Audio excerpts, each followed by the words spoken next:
What are your thoughts with the falling of Assad? He's now popped up, I guess, in Moscow. What are your concerns tonight? I guess Netanyahu's given a speech. They're going to take some of the Golan Heights as a buffer. They're trying to make sure we don't have another October 7th type event. And how concerned are you about the Christians? Because I guess Assad kind of left most of the Christians alone, I understand. What are your concerns for the Christians under this new group of HTS, a mixture of ISIS, Al-Qaeda, a jihadi, Islamist and a jihadi, I guess, going to run the show now? How concerned are you about this for Christians as well, not only to mention Israel? What are your thoughts tonight, Dr. Rob? Well, I think the citizens of Syria are in severe situation because, yes, Assad was a communist backed up by Russia, completely backed up by Russia. But the rebels, they cannot be trusted. They have their own agenda. And their treatment of people, for the moment, they're not persecuting the Kurds or the Christians, but the minute they feel like they don't need them, maybe even for public support, they'll turn their back on them as well. I think one of the things that's really, really important is that when Russia saw that Syria was falling, they gave a call for their citizens to leave. China gave a call for their citizens to leave. Assad left. For a while, we thought he was disposed of, and now he turns up in Moscow. But also what occurred was a document called the Separation of Forces, signed in 1974. And Israel and the Assad regime had an agreement of how close the two sides fighting factions could be. I think on your show several times I mentioned that standing in Israel, I could look into this buffer zone, and I could see Russian tanks as they did their maneuvers. I could see the Syrian flag. Well, there's a limit how close they could get. Let's just say it's 2 miles or a mile. I don't know what it is, but it's very narrow. Netanyahu, the big announcement today was the fact that not only did they take out the complete air force of Syria, not only did they hit 300 targets, but they said that the separation of forces agreement is no longer in effect. This is allowing Israel to go in to the neutral zone on the Golan Heights, to go into Syria.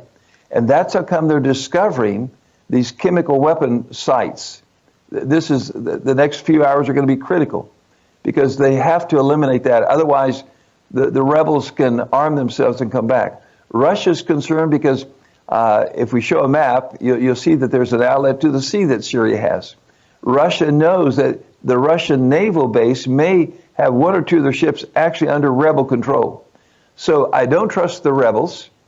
We went from an ISIS-based Muslim Brotherhood base now that's in there, and what was eliminated was a communist. One bad dog's as bad as another bad dog.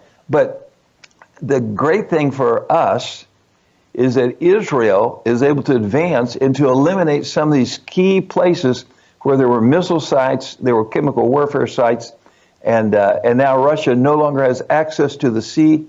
That's big. Do I trust the rebels? Absolutely, 100% no. What are your thoughts tonight, Colonel Manus?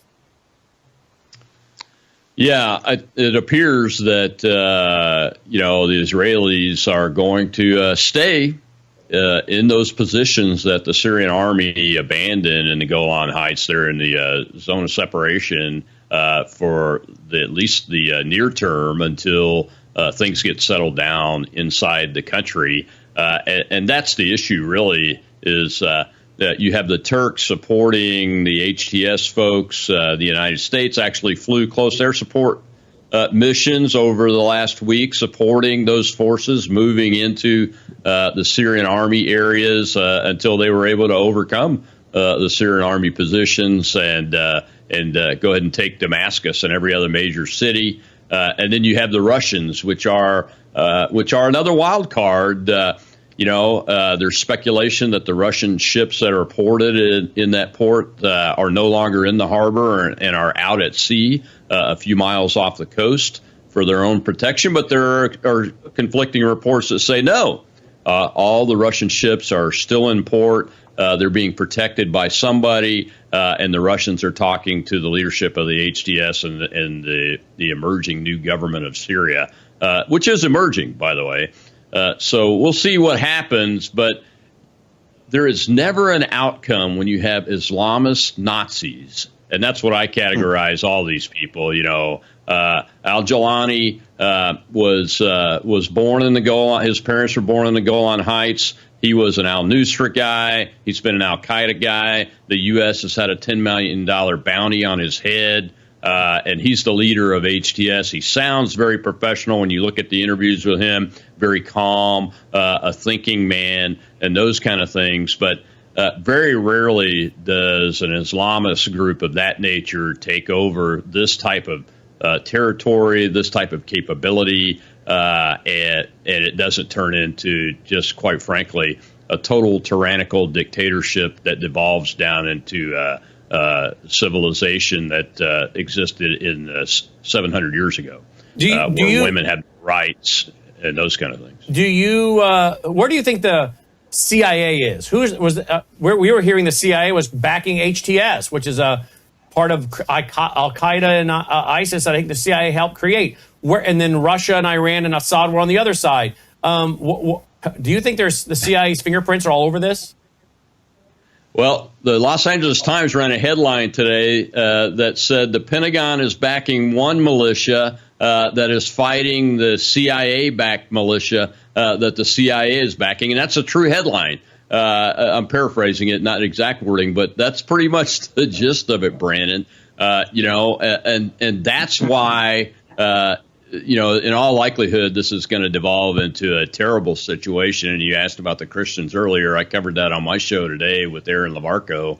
And we're very concerned about that because you've already seen individual soldier units at the squad level, it looked like to me in the video that I saw today up in Aleppo, abusing people just for being Christians. So we'll see how much control Al-Jawlani has over HDS and over the other factions that have entered this coalition with him as we move forward on this transition government, which, it's never perfect in this type of situation, but the risk is very, very high that this will evolve down into just another set of religious tyrants that start doing things like ethnic cleansing and that kind of thing. And Syria is made up. It's not a homogeneous Muslim population like a lot of these other Arab countries are. That's one of the tricky things about it. The reason why the Assads came to power backed by the Soviet communists in the first place was because they needed a capability that was so strong that they could hold the country together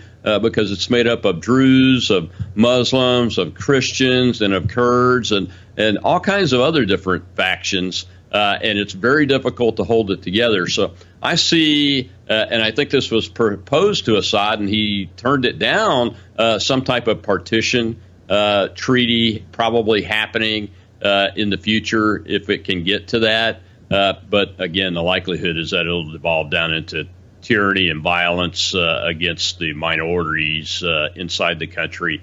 And I think Israel's right for destroying as much of their military capability left in the Syrian armed forces as they possibly can, especially those chemical weapons. I want to ask Dr. Lindstedt about Isaiah 17 here in just 1 second.